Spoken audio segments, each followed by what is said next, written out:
Hey there, viewers, and welcome back to Planet Cryos. I have got a mostly new build that I wanted to share with you, and I want to walk you through on how to build your own PC. Stay with me.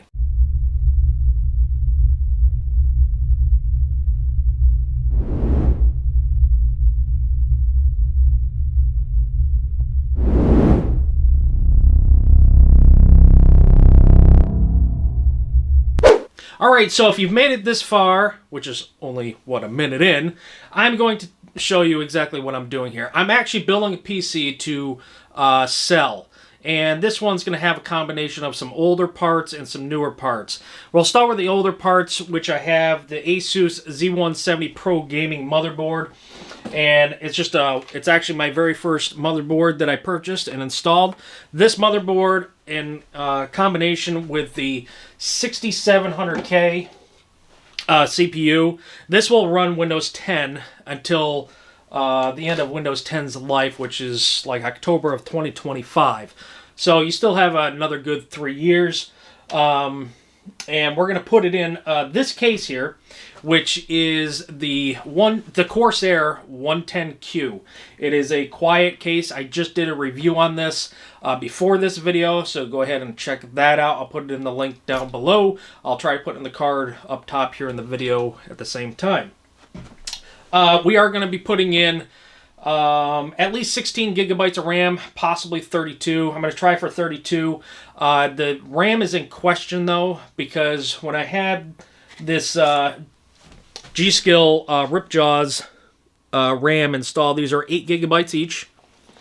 This was a 32-bit kit when it came together, but I had an issue with it, I believe, at one point, but I'm not sure if it was related to turning on XMP or I really did have an issue with it. So we're going to run memtest86 to be sure on that. That's going to take about 3, 4, 5 hours, just depending on how much RAM it has to go through. So we're going to let that actually go through its process. I'll show you how to do that, hopefully during this video. The other thing that's going on the motherboard is some new memory, an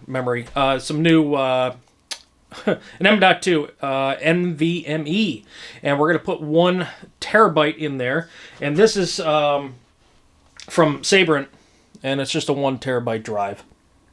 I got that upside down. There it is. And let's see, we're going to put an old cooler on it. This cooler originally was on there. This is just the Scythe Mugen 5. So that cooler is going on there. And we're going to put a 750 watt power supply in it by NZXT. This is brand new. So this is brand new. The case is brand new. The storage, the M.2 NVMe, is going to be brand new. So those 3 components are all going to be brand new. The thing that it's not going to come with is a Wi-Fi adapter or Wi-Fi card. So whoever has it is either going to have to plug it into the motherboard to get internet access, or they are going to have to buy their own Wi-Fi adapter, whether it's the USB dongle or the one that goes in the express slots here.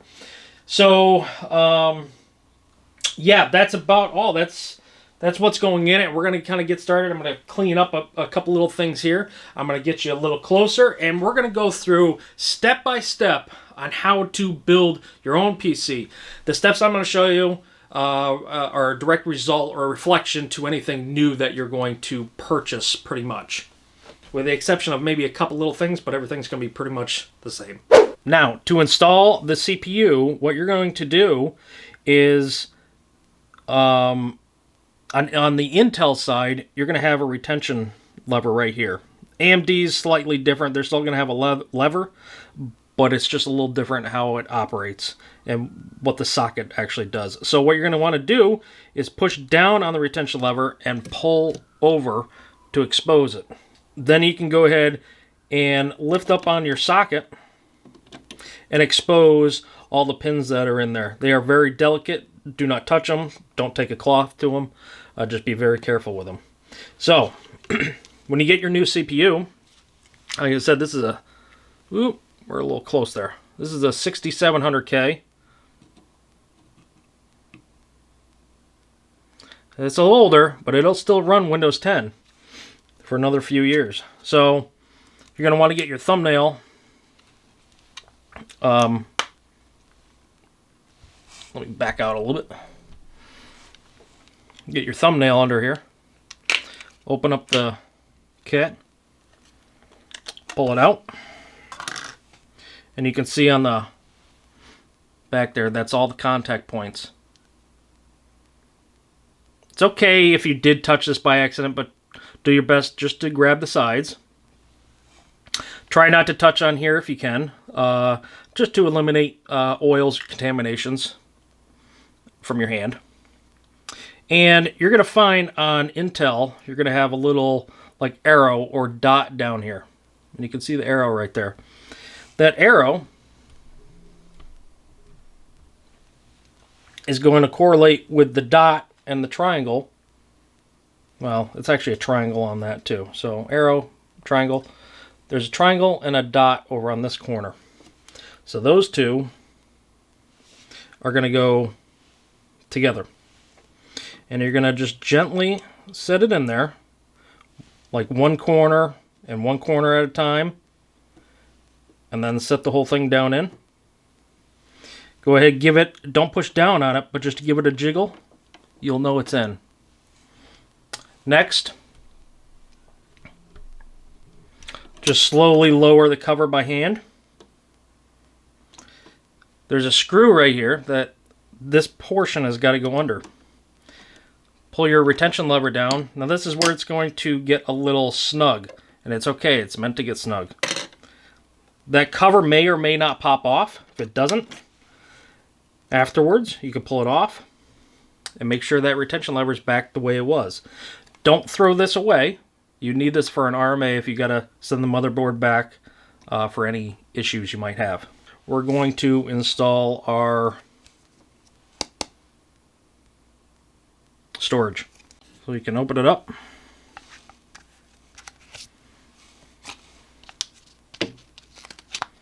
And there's our drive. And the way that these go in are at an angle, maybe about a 30-degree angle or so. Put them in right in here. And just give it a slight wiggle and push until you can pretty much not see those gold pins contacts anymore. And it should be springy. This is normal. Now you can see, well, you might not be able to see, but right there's level. If I push down further, it's going past the levelness of the drive itself. So we're missing a standoff here, and I did have to steal it for something else one time, but that's okay. I have a couple of standoffs. I have to figure out what size standoff I might want. I think I want the larger one. And in this case, you could take the drive back out, but we had to test it. I'll just set it down somewhere. And I have two standoffs. This is a larger one. We'll see if this looks good.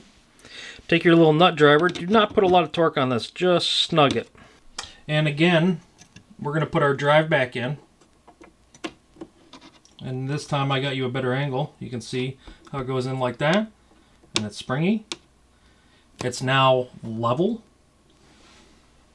And now we can put our screw in. You can use a magnetic screwdriver on everything on a motherboard nowadays. Ooh, a little shaky there.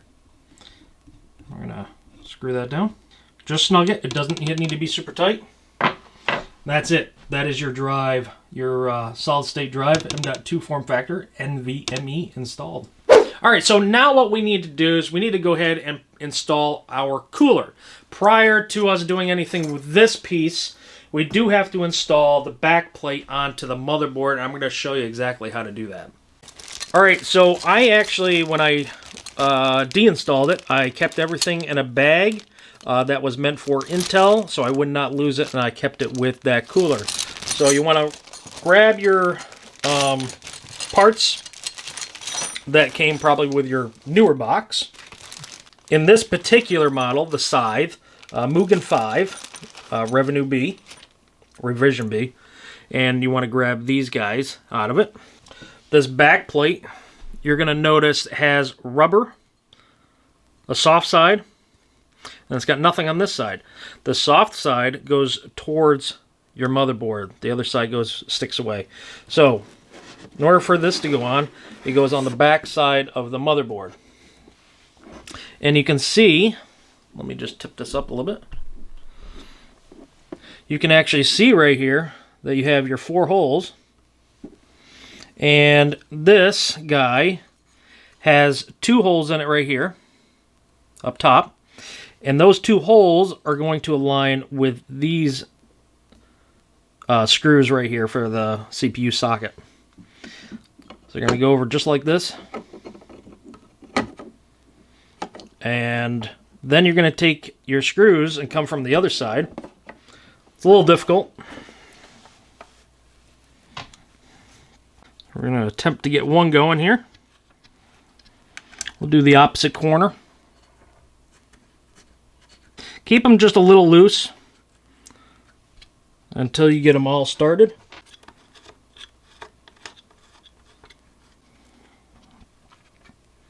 Now you can go around to all of them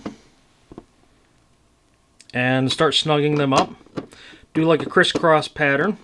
Now these have to be tight, but they don't have to be, you know, extra tight, because you can start pinching the motherboard too much at this stage. But you do want to have it secure, and I'd say that's pretty good right there. What you want to do is grab your cooler. I got to remove this fan. This fan will not be on there when you get a new cooler.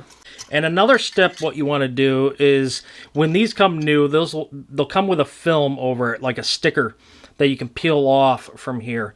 If you never touched this portion, you don't have to worry about it. When you peel it, and if you never touch the portion of the CPU, the top portion of the CPU, you don't have to worry about that either. Since these were used parts, I did go ahead and clean these with 99% alcohol, and so they're nice and clean. So all we have to do now is actually put on the thermopaste and install this cooler. So I got some new thermopaste here. We're just going to apply this. It's about the size of a pea right there. The dab method requires you to have like a latex glove or something like that, so you can actually spread this around. This is just the method I like to use that I've learned from somebody. It seems to work pretty good. You can guarantee the coverage of the entire CPU versus putting on maybe not enough or too much and it spills over to the sides. So, and either way it could slightly affect the cooling. So, you just take it, spread it around, and make sure you get, you know, all the way to the edges. And there we go.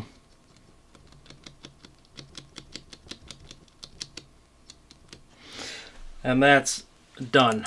Oh, and I'm an idiot. So I did forget to put the brackets on. I just noticed that. So it requires these brackets with the screws. They go on just like this. And then you're going to have to acquire these 4 screws out of your bag or the box. And install these.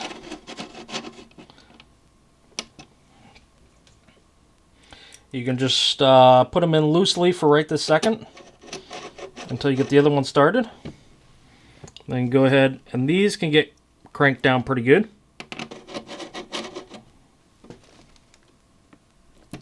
And now we can actually put this cooler on. So just line it up, drop it down on. It's okay to rest on there as long as you're not moving it around like crazy. Get one side started. Just get it started with a few rotations and then come in through this hole up here. Gotta come up. There's a hole right there you're going to come through, and you can get that started. And now what you want to do is go back and forth with a few turns each until you hit rock bottom with these. And right there, it bottomed out. And that should be it. Right there, bottomed out. I'm going to check this side one more time, just to confirm. Yep. Alright, so now you can pick up the motherboard from this without any issues. So, you guys got me all excited to install this fan, and I totally forgot. So, how come you guys didn't remind me? Anyway, a couple things. One, this does come in the kit, obviously, but it won't come with a zip tie on it, so it's tied up nicely. The other thing is it does not come with these connectors that go on. So you have to install these yourself, and you can see, you know, kind of how easy it is to sort of install these things. Well, I say it's easy, I can't even get it off. So they're just little clips. That's all they are. And they just go in to the hole like that and like that. Of course, have your fan oriented in the direction that is pulling air in and pushing it through the fins out the back of the case. That's the proper way. And these clips here are going to get hooked around the back side of here.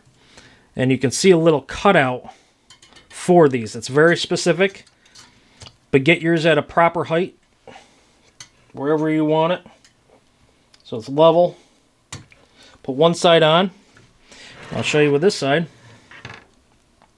You see that little clip right there? Get your thumb around it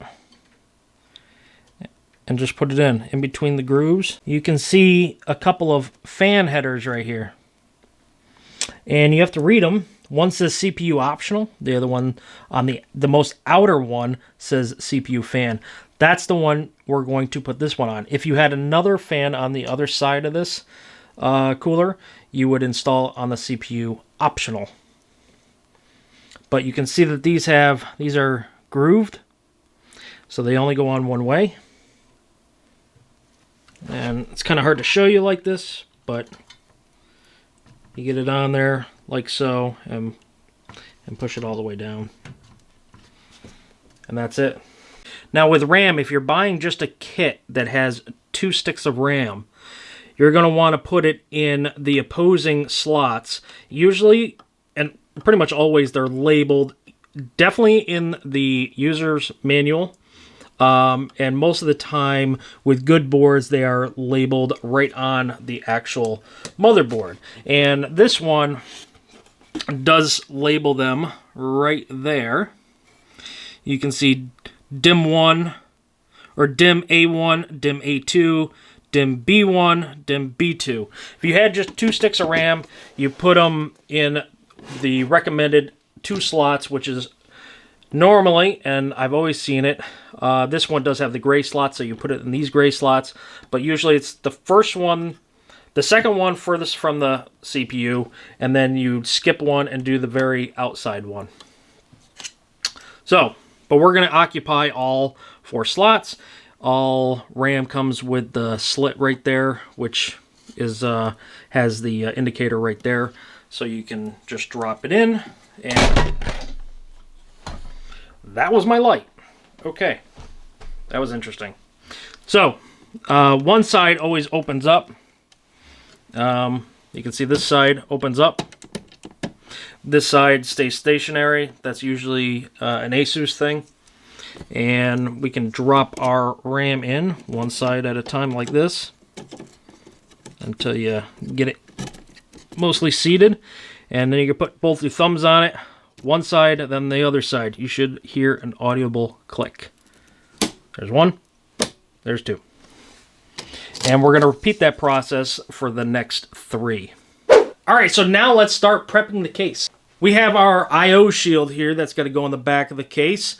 Some motherboards, the cheaper ones, usually come with a I/O shield that you have to install yourself. So I'm going to show you how to do that.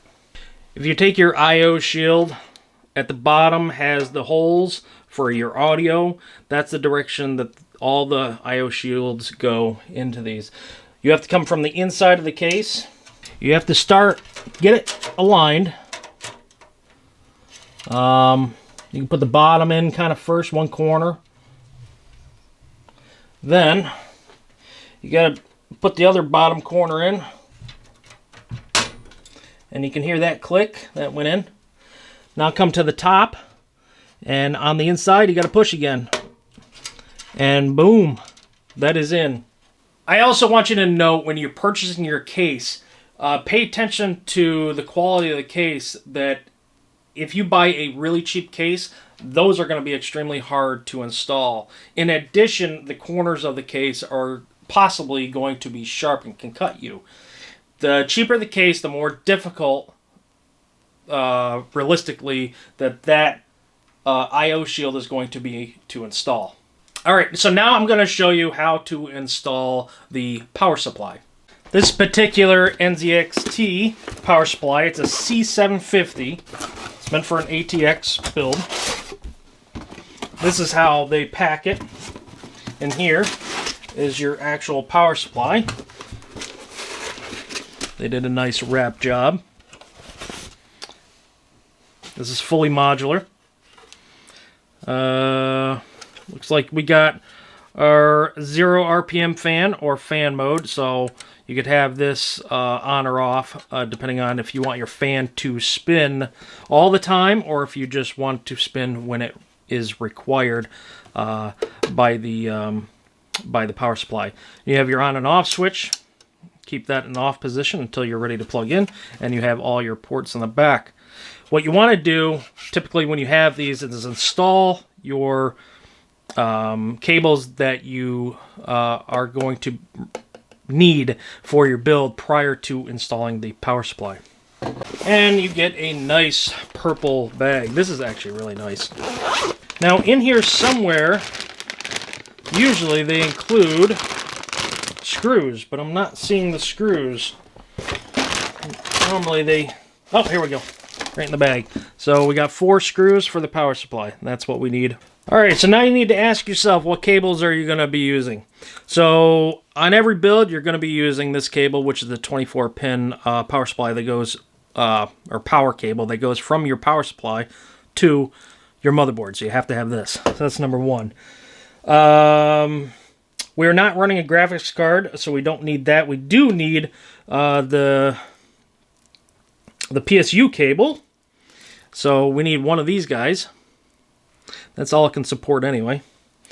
And that's pretty much it, because our M.2, we don't have any SATA drives. We don't have any mechanical hard drives that require SATA connections or power connections. So everything is right on the board, so this is going to be a really nice build.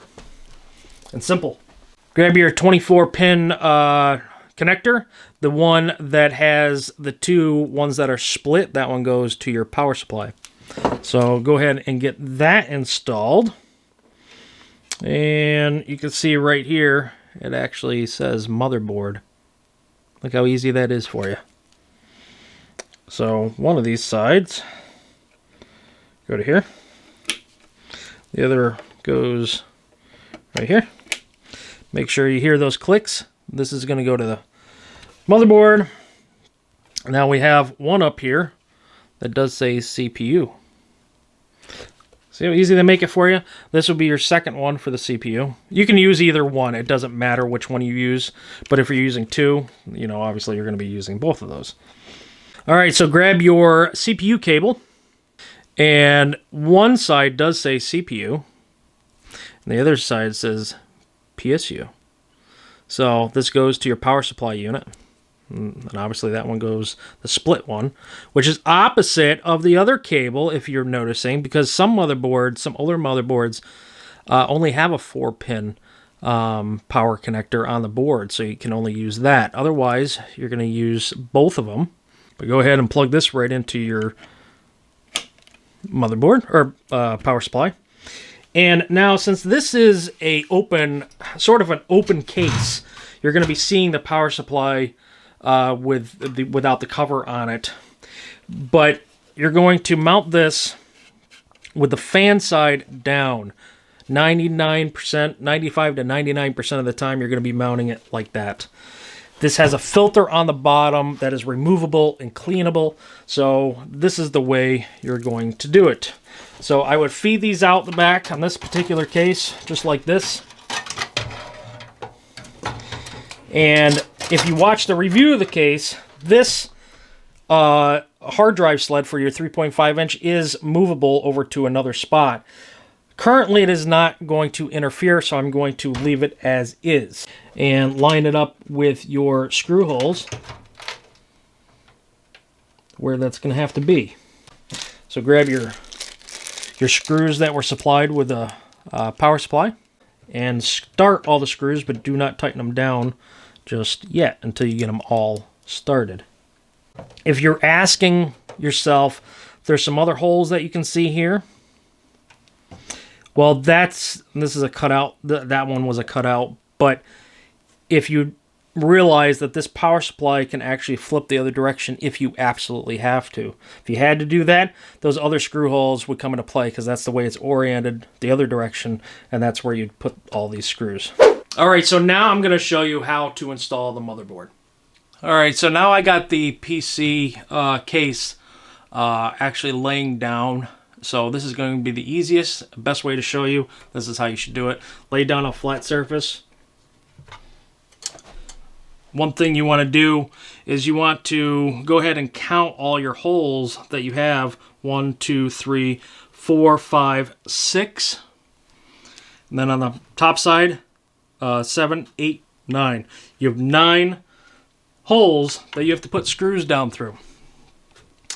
And one of the things you need to do is count. You got 1 here, 2, 3, 4, 5, 6, 7, 8, 9.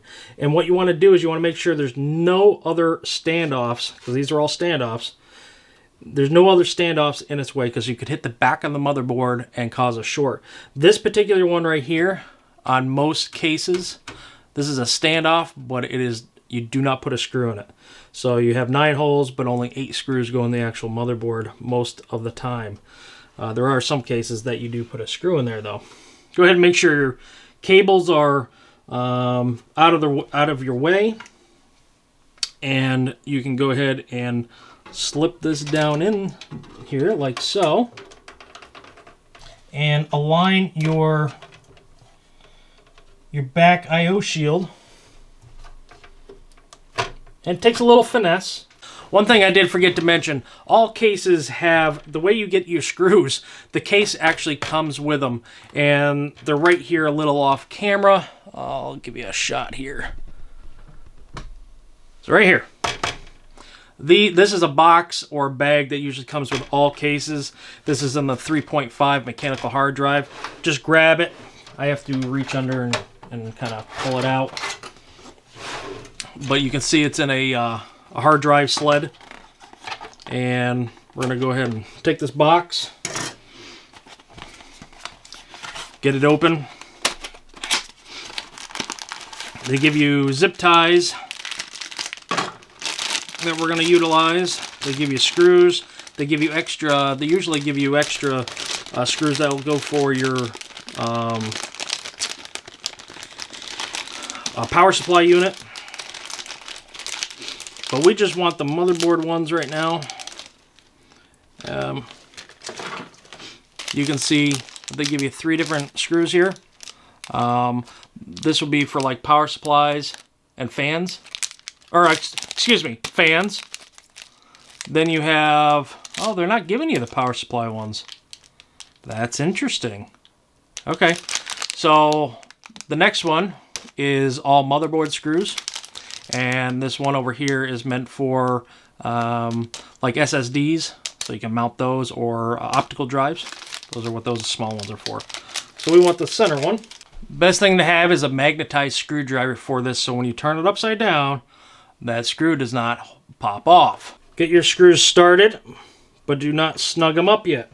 A long screwdriver handle would come in pretty nice right here. Again, the center one on this one does not get a screw, so we're just going to put the screws in all the other 8 spots. These ones up here, along the top are one of the hardest ones. If you put your cooler on first. Sometimes it's actually a good idea to even put that on last, so you can kind of get in here. These do not have to go too tight. You'll end up stripping them. Just enough to hold the motherboard in its spot. That's it. I want to show you something else while I'm right here. This is your motherboard battery. So this is your BIOS battery. And since this has been sitting around for a while, I want to go ahead and check this. I want to make sure that it's above 3 volts. If it's not, I'm going to replace it. I have one right here. And the way to do that is to grab yourself a flathead screwdriver, or even this Phillips here. And there's a spot right here. Let me see if I can get you a little closer. Right here on the battery, you hit that over, and the battery pops up. And you can go in here, and usually you can grab it. Usually, there we go. All right, and we're going to test this battery here fast. And we have 2.8 volts. We're going to go ahead and replace that. Here's the new battery. 3.2 volts. This process goes the same, just backwards. You're going to put the butt of it in first, like that. Set it down, and just push. And now that battery is installed. Alright, so now let's go ahead and get all the cables connected to the motherboard. Alright, so our power supply, you have the 2 cables. One is going to go to the motherboard over here. The other one goes to the 8 pin up here. This is why it's a little difficult. I could probably get my hands in here, but some cases are even tighter than this, where you can't get your hands up in here. So if you're a bigger dude with bigger hands, might be a little difficult. So basically we're going to come straight up, and in the back you should have some cutouts, and we got a cutout up there that we can come up through. This is more feel for it than see it, and I think I got it. There. Feels like I got it. Do's I got it. Yep, looks good. Now, your other one is your 24-pin connector. And what you need to do is you need to look on this side of the board, look for this 24-pin connector here. And look for the closest hole, basically, that it's coming to. Unfortunately, this one pretty much lands in between them. It is favoring the top one, so that's where we're going to go. And you're going to want to put it in just like so. And this has a clip on it right there. That needs to go on this side, which has the retention on it. So you have to bend this in such a way. And then you kind of just wiggle it until you hear that click. And you know you're secure in there. Now the next one that we're going to install here is our 3.0 USB connector for the top USBs. Now you can see how it's routed down in this hole, through this hole here, but it comes down through, all through here, and then comes down, out through this hole, or into this hole, and then we go up to here. Now we could do that, or we could route it through here. It's kind of 6 1/2 dozen the other, however you like it. So this would get mounted like this, and then you'd have all that cable, to deal with right there. We could look at it from a different perspective. Come through this spot right here, and connect it just like that. Now you have that. We got our audio, which can run, I guess, on this side, and then up through here, because that's where our audio is. And we have this, which I'm just going to run right through here. So our audio connector down here in the corner only goes on one way. You'll see a pin is blocked off on one of these, and on the motherboard you will see a pin that is missing. So you will know the correct orientation, but look for it either in your manual, or you just got to know, kind of where to hook this up. And there we go. Our audio is hooked up there. All right, on this one we have we have 4 connections here that we need to make. One is our reset switch. We have our power switch. We have our power LED negative and power LED positive. And what you need to do is you need to look on the motherboard and or in your manual to make it more clear as where to put these. So the power LED plus, so you need to find our power LED plus, goes on the top most left of that connector. And the negative goes right next to it. We're going to put that on. You're not really going to be able to see me do this too much. But, so there's 2 of them on. And your power switch goes right next to those. The orientation up or down, so whether, you know, it's upwards or downwards, it does not matter. It's just a momentary switch just to connect those 2 terminals. So power switch goes right next to those. The reset switch goes right below the power switch. And the orientation of that one does not matter. So. Alright, so we have one other connection here, which is our fan. We're going to hook this to the motherboard right back here. It might be kind of a little difficult to see. But that is the chassis, one of the chassis fans that this motherboard supports. Alright, so I took the fan out and zip tied the wire, which was just a lot easier. And then we're just going to hook up this fan. Can't really see anything. I can't even see anything.